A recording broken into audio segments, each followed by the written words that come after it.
இப்படிப்பட்ட ஒரு அருவருப்பான ஒருத்தரை கொண்டு வந்து நம்ம இளம் வாலிபர்களை திருச்சபை பிள்ளைகளை கெடுப்பதற்காகவா?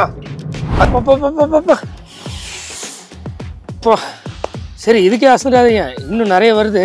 இப்ப கேள்வி என்னன்னா, அங்கொன்றும் இங்கொன்றுமா நாங்க கேள்விப்படுறோம். ஆண்டவர் நம்மை பத்திரமாய் கொண்டு செல்ல வேண்டும். நம்முடைய வீடுகளில் இருக்கிறவர்கள் எல்லாரும் பயத்தோடு தான் இருப்பார்கள்.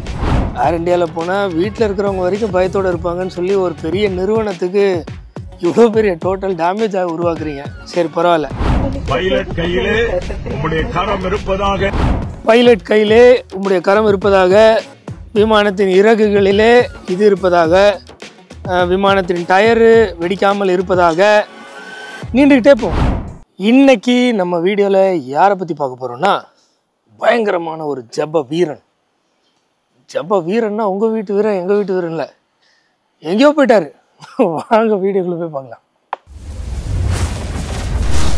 வேதத்திற்கு எதிரான கிறிஸ்தவர்களை வறுத்து எடுக்க போகிறோம். வாங்க.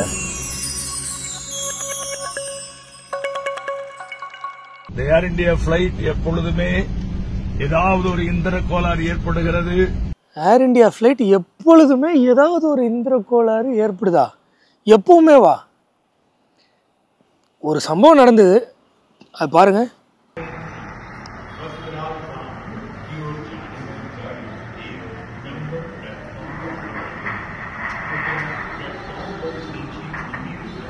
ஓகே, ஏர் இந்தியாவில் ஒரு ஃப்ளைட்டு டேக் ஆஃப் ஆச்சு. டேக் ஆஃப் ஆகி ஃபுல்லாக பறக்கிறதுக்கு முன்னாடியே கீழே விழுந்து இதாகிடுச்சு. ஒரே ஒரு சர்வேவர் தான் இருந்தாங்க. ரொம்ப மோசமான கோரமான சம்பவம், அதில் எந்த மாற்றுக்கிறதும் இல்லை. ஆனால் அதுக்காக இப்படியா எப்போவுமே அப்படின்னு சொல்லலாமா?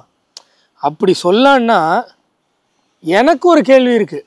ஏன்னா இன்றைக்கி சபைன்னு சொல்லப்படுற இடத்துல என்னென்னவோ நடக்குது. அதில் ஒன்று இந்த ஜேஎஸ்எம் டிவின்னு யூடியூப் சேனலில் வச்சுருக்குறாங்க, அவங்க போட்டிருக்காங்க. அந்த பதிவில் ஒரு சின்ன கிளிப்பிங்கை பாருங்கள். இந்த நத்தனியல் டொனால்டு குறித்து 2020-21 பயங்கரமா சமூக வலைதளத்துல அவர் செய்த அட்டூழியங்களை குறித்து வந்ததை எல்லாரும் பார்த்திருக்கிறோம். அதுல கொடுங்கள் அப்பொழுது உங்களுக்கு கொடுக்கப்படும் என்று ஆண்டவர் இயேசு நமக்கு வேதத்தை சொல்லியிருக்கார். இவர் ரொம்ப அருவருப்பா அமுக்குங்கள் அப்பொழுது உங்களுக்கு அமுக்கப்படும் சொல்லி ரொம்ப அருவருப்பான ஒரு வீடியோவை துணிகரமா சமூக வலைதளத்துல வெளியிட்ட ஒரு அயோக்கியன். இத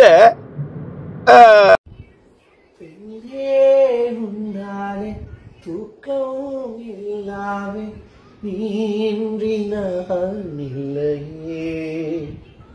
வாழும் காலம் உன்னோடு தானே கொண்டாடும் நாடே. லைஃப் வந்து எப்படிலாம் இருக்கதான் செய்யும். பிரியமானதே பிள்ளைகளே, இப்படிலாம் இருக்கும். அதனால உங்களை ஆசீர்வதிக்கிறேன். அமுத்துங்கள் அப்பொழுது அமுத்தப்படும். ஊர்ல போய் அவனுக்கு அமுத்த சொல்லுவாங்க. Don't worry. அவன் ரெண்டாவது மனைவியோட 2 பிள்ளைகளோடு உள்ள தாயை கல்யாணம் கட்டியிருக்கான். அப்படி நிறைய தவறுகள் நடந்திருக்கு. வரிசை அந்த படங்கள்லாம் உங்களுக்கு நான் ஆதாரமா காட்டுறேன்.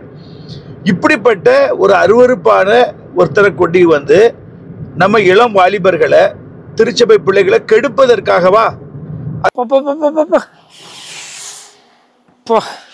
சரி, இதுக்கே அசராதீங்க, இன்னும் நிறைய வருது. இப்போ கேள்வி என்னன்னா, அங்கொன்றும் இங்கொன்றுமா நாங்கள் கேள்விப்படுறோம். நீங்கள் அங்கொன்றும் இங்கொன்றும் ஏர் இந்தியா 1-2 அசம்பாவிதங்களை கேள்விப்பட்டிருக்கீங்க. அதுக்காக பப்ளிக்காக வீடியோ போட்டு ஏர் இந்தியாவில் எப்போவுமே இப்படி தான் நடக்குது அப்படின்னு ஒரு ஜபத்தை போட்டிருக்கீங்க. இப்போ நாங்கள் ஜபம் பண்ணலாமா? இந்த மாதிரியான ஆட்கள் இப்படி தான் வந்து மாறலாம் சரியில்லாமல் சர்ச்சை நடத்துகிறோன்றாங்க, யூத் மீட்டிங் நடத்துகிறோன்றாங்க, பாட்டு பாடுறோன்றாங்க, பெரிய லீடருன்றாங்க. ஆண்டவரே இப்படி தான் ஃபுல்லாக இருக்குது, இந்த மாதிரியான அயோக்கிய பசங்கள்கிட்டருந்து எங்களை காப்பாற்றுங்க அப்படின்னு மக்கள் எல்லாரும் சேர்ந்து வீடியோ போட்டால் கரெக்டாக இருக்குமா? இப்போ இந்த வீடியோ முழுசாக பார்த்தீங்கன்னா எதுக்காக அப்படின்னு தெளிவாக லாஸ்ட்டில் சொல்கிறேன், சரியா? ப்ரேயர்ன்ற பேரில் இவங்க பண்ணுற அட்டூழியங்கள் எல்லாம் பார்க்க தான். அடுத்து பாருங்கள். இன்னைக்கு நாம் அனைவரும் இந்த பிளைட்டில் அமர்ந்திருக்கிறோம்.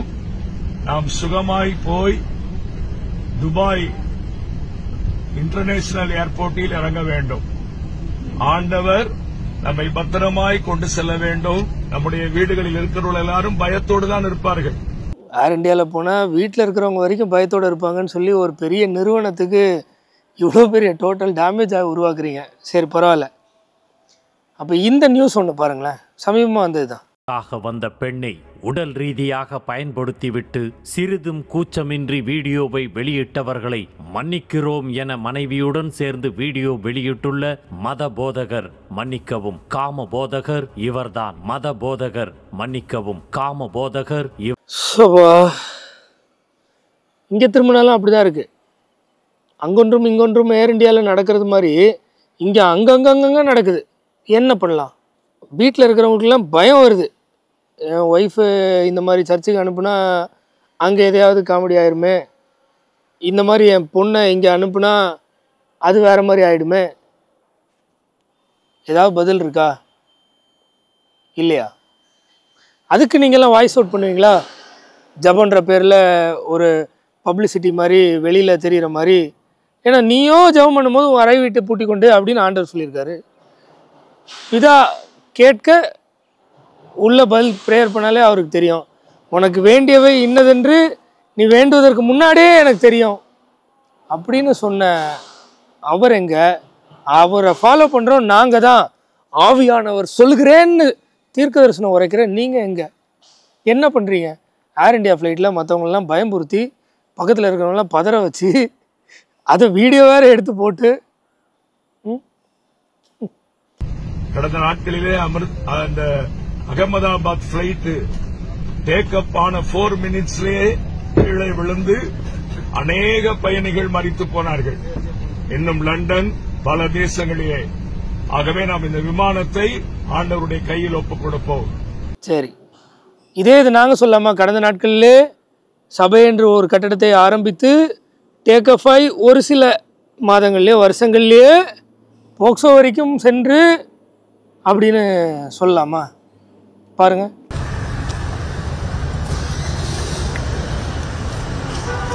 இது மட்டும் இல்லை, ஃபர்ஸ்ட் ஒய்ஃப் இருக்கும்போதே செகண்ட் ஒய்ஃப்னு சொல்லக்கூடாது, அவங்களோட இருக்கிறது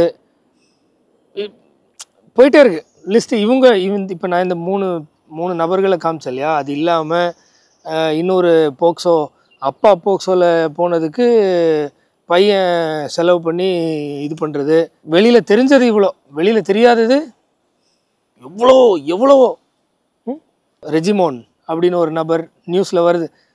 முடியல, ஒரு அளவுக்கு மீறி முடியல, அந்த அளவுக்கு போய்கிட்டு இருக்கு.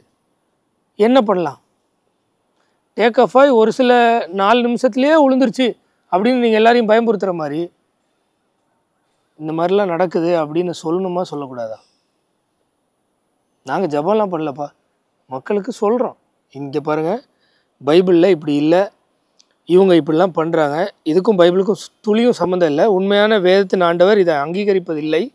ஏன்னா இவங்க சுயமான முறைமையின்படி இந்த உலகம் ஃபுல்லாக சுற்றி திரிகிறாங்க. அவர்களுடைய மார்க்கத்தை ஆக்கும்படி ஆக்கின பின்போ ரெட்டிப்பான நரகத்தின் பிள்ளைகளாக மாற்றுறாங்க அப்படின்னு சொல்லி நாங்கள் வசனத்துலேருந்து சொல்கிறோம். நாங்கள் ஜெபம் பண்ணுறதில்ல. ஏன்னா நாங்கள் ஜெபம் பண்ணுவோம், அறை வீட்டை பூட்டி ஜெபம் பண்ணுவோம். சரியா? ஆண்டவர் சொல்கிறார் வசனம் தெளிவாக. அதை ஒரே ஒரு வசனம் படிக்கிறேன். மத்தேயு 6:5. அன்றியும் நீ ஜெபம் பண்ணும்போது மாயக்காரரை போல் இருக்க வேண்டாம், மனுஷர் காணும்படியாக அவர்கள் ஜெப ஆலயங்களிலும் வீதிகளிலும் சந்திகளிலும் ஏர் இண்டியா ஏர்பிளேனிலும் நின்று ஜெபம் பண்ண விரும்புகிறார்கள். அவர்கள் தங்கள் பலனை அடைந்து தீர்ந்ததென்று மெய்யாகவே உங்களுக்கு சொல்லுகிறேன். நீயோ ஜெபம் பண்ணும்போது உன் அறை வீட்டிற்குள் பிரவேசித்து உன் கதவை பூட்டி அந்தரங்கத்தில் இருக்கிற உன் பிதாவை நோக்கி ஜெபம் பண்ணு. அப்பொழுது அந்தரங்கத்தில் பார்க்கிற உன் பிதா வெளியரங்கமாய் உனக்கு பலன் அளிப்பார். அன்றியும் நீங்கள் ஜெபம் பண்ணும்போது அஞ்ஞானிகளைப் போல வீண் வார்த்தைகளை அலப்பாதேயுங்கள். அவர்கள் அதிக வசனிப்பினால் தங்கள் ஜெபம் கேட்கப்படும் என்று நினைக்கிறார்கள். அவர்களைப் போல நீங்கள் செய்யாதிருங்கள். உங்கள் பிதாவை நோக்கி நீங்கள் வேண்டிக் கொள்கிறதற்கு முன்னமே உங்களுக்கு இன்னது தேவை என்று அவர் அறிந்திருக்கிறார்.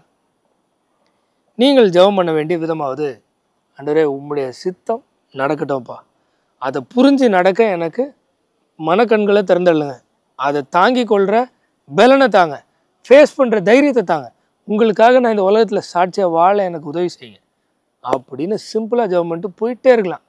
ஏன்னா என் அப்பா என்னை விட நான் ஏதாவது தேவைன்னு கேட்குறேன்னு வைங்களேன், எனக்கு தேவைன்னு நான் நினைக்கிறேன் இல்லையா, அதை விட அவருக்கு பெட்டராக எனக்கு எது தேவைன்னு கரெக்டானது ஆப்டானது தெரியும். சரியா? அதனால் ஜாலியாக இருக்கேன். இது என்னுடைய ஒப்பீனியன், பர்சனல் ஒப்பீனியன். சரியா? எனக்கு நினைவு தெரிஞ்சு, அதாவது நான் கிறிஸ்துவுக்குள்ளே பிறந்து மேபி கொஞ்ச நாளைக்கு நோட் புக்கெலாம் போட்டு முழங்கால் படிக்கிட்டு அந்த விஷயம் நிறைவேறுற வரைக்கும் ஜெபம் பண்ணுவேன். சரியா? அதில் நிறைவேறுச்சுன்னா அதெல்லாம் அடிச்சிடுவேன், ஒன்று ஒன்றா அடிச்சுட்டே வந்துடுவேன். இது சரி, இது ரெடி ஆகிடுச்சு, இவன் ரசிக்க போடணும், அவன் ரசிக்க போடணும், அது நடக்கணும், இது நடக்கணும், ஒன்று நடக்க ஸ்ட்ரைக். நடக்காததெல்லாம் மகன லிஸ்ட்டு பயங்கரம் பயங்கரம் பயங்கரம். ஆனால் மேத்யூ 5:6 தாண்டும் போதே அப்பா எவ்வளோ பெரிய ஆண்டவர், நான் கேட்கணுமா, உம்முடைய சித்தம் நடக்கட்டும்ப்பா, நான் எந்த விதத்துலேயும் உமக்கு விரோதமான விஷயங்கள் எதுவுமே செய்யக்கூடாது, நீங்கள் எதில் பிரியமாக இருக்கீங்களோ அதை செய்யணும், எனக்கு அந்த கிருபையை மட்டும் தாங்க, எனக்கு என்ன நடந்தாலும் அதை தாங்கிக்கிற சக்தி தாங்க. ஒரு கணத்தில் அரைஞ்சா மறு கணத்தை காட்ட சொல்கிறீங்க, ரைட், அதை செய்யறதுக்கு எனக்கு பலன் தாங்க. இதுதான், இவ்வளோதான், சிம்பிள். அதுவும் ஃப்ளைட்டில் உட்காந்து எல்லோரும் பார்க்க, ஏர் இண்டியா ஃப்ளைட்டில் ஏறினாலே போயிடும், எல்லாமே ஆகுது. இன்னும் மோசமாக பயம்புறுத்தி வீட்டில் எல்லாம் பயந்துட்டு தான் இருப்பாங்க. துபாய்க்கு போயிடணும். சரி, அவர் ஜெபத்தை முடிக்கிறேன், பார்த்துருங்க. பரிசுத்தமுள்ள எங்கள் பரலோக பிதாவே, இந்த ஆசீர்வதிக்கப்பட்ட இந்த மாலை வேளைக்காய் ஸ்தோத்திரம். நாங்கள் எல்லாரும் இந்த விமானத்திலே புறப்படுகிறோம். இந்த விமானம் எங்களுக்கு ஆசீர்வாதமாய் இருப்பதாக. பைலட் கையிலே உம்முடைய கரம் இருப்பதாக. பைலட் கையிலே உம்முடைய கரம் இருப்பதாக. விமானத்தின் இறகுகளிலே இது இருப்பதாக. விமானத்தின் டயரு வெடிக்காமல் இருப்பதாக. நீண்டுக்கிட்டே போகும். உண்மையிலே ஞாபகம் இருக்கா? ஞாபகம் எல்லாம் ஒரு சின்ன கிளிப்பு போடுறேன். இசைக்கருவி வாசிக்கிறவர்கள் எல்லாரையும் உடைய கரத்திலே கொடுக்கிறோம் ஆண்டவரே. PA சிஸ்டம் உம்முடைய கரத்திலே ஆண்டவரே கொடுக்கிறோம் ஆண்டவரே. எல்லா ஆண்டவரே லைவ் ஸ்ட்ரீமிங் ஆண்டவரே, இன்டர்நெட். பார்த்தீங்களா, அஞ்ஞானிகளைப் போல வீண் வார்த்தைகளை அலப்பாதேயுங்கள். இப்படிதான், அதை கொடுக்குறேன், இதை கொடுக்குறேன், அவங்க கையில் உங்கள் கரம் வரட்டும், இங்கே வரட்டும், அங்கே வரட்டும். ஆண்டவரே PA சிஸ்டம், ஆண்டவரே மவுஸு, ஆண்டவரே கீபோர்டு, ஆண்டவரே. அப்புறம் கரண்ட் வராமல் இருக்கணும், கரண்ட்டு கட் ஆகாமல் இருக்கணும், அப்புறம் அந்த வர லைன் டேமேஜ் ஆகாமல் இருக்கணும், அந்த லைன் இருக்கிற இடத்துலலாம் மரம் உழாமல் இருக்கணும். சரி, பார்த்துக்கோங்க. எனக்கு தெரிஞ்சதை நான் சொல்லிட்டேன். இதுக்கு மேலே உங்கள் இஷ்டம். பைபிள் எடுத்து படித்து ஆண்டவர்கிட்ட திரும்புகிறீங்களோ, இல்லை இந்த மாதிரியான ஜபங்கள்லாம், அப்பா தேவ மனுஷன் ஏர்போர்ட்டில் எப்படி பகிரங்கமாக ஜபம் பண்ணுறாரு பாரு அப்படின்னு அவர் பின்னாடி போகிறீங்களோ, உங்கள் விருப்பம்.